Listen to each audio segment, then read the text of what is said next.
Hi everyone, today we are going to study about the squamous papilloma. So this is how it looks like. It's a cauliflower-like appearance. Could be in white color also, could be the same color of the buccal mucosa also. Usually the core is going to have a highly fibrous connective tissue core would be there. Further, all the histologic features and changes would be seen further. For now, we can see that this is how it looks like. Okay. Moving to the definition of squamous papilloma, this is nothing but an exophytic growth of the soft tissue that is associated with the human papillomavirus infection. Now basically the strain responsible very prominently here is the HPV-16 virus. Okay, so the HPV-16 virus is the major cause of squamous papilloma. If you see, this is nothing but a benign neoplasm. It is a benign condition, usually arises from the surface epithelium, that is the stratified squamous epithelium. Now what are the changes which happens could be seen further. For now we can remember that certain changes happen in the stratified squamous epithelium layer that leads to a benign neoplasm condition known as squamous papilloma. The most common etiology responsible is your HPV-16. Moving ahead to the clinical features, firstly you see how this looks like. As I told you, a cauliflower-like appearance could be seen anywhere. Okay, it could be seen on the hard palate, then it could be seen on the lips, anywhere it could be seen. Further, moving ahead, males and females are equally affected here in this condition. Predominant condition in cases of children, and the most common age that is affected is in between 30 to 50 years of age. Now what are the sites of predilection? Though it can take place anywhere, but commonly on the tongue, lips, soft palate, and sometimes the hard palate, that is the structure where it could be seen. Now the oral surfaces can also get affected.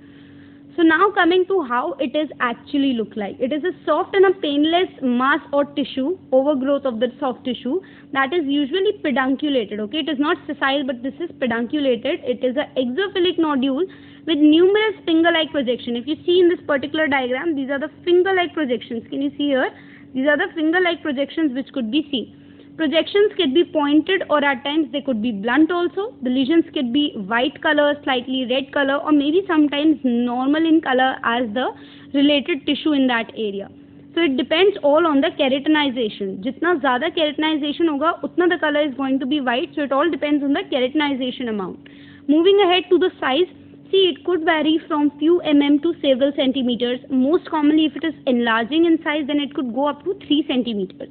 Coming to the differential diagnosis, it could be related to, so your verruca vulgaris could be one thing, then you have condyloma accumulatum, that could be a differential diagnosis, then you have vericiform xanthoma which could be there, and sometimes focal epithelial dysplasia could also be seen as a differential diagnosis. Okay, so moving ahead to the histopathologic features, see if you see here the layer, the stratified squamous epithelium layer here is highly keratinized. Now how to see if it is highly keratinized?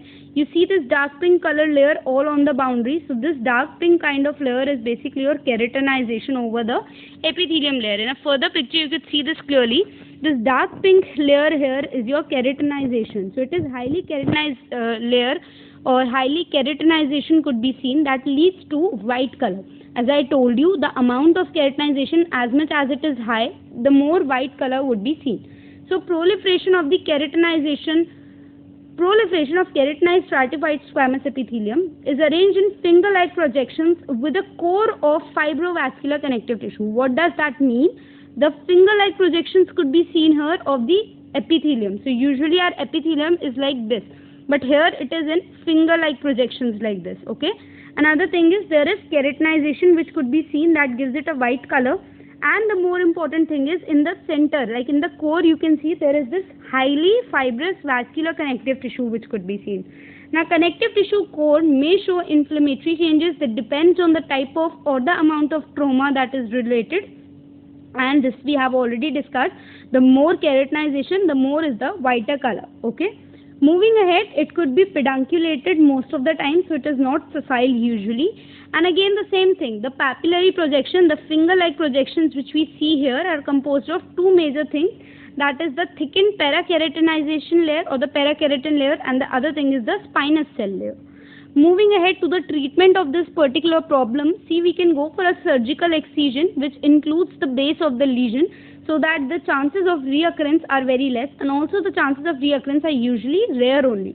So this was all about squamous papilloma.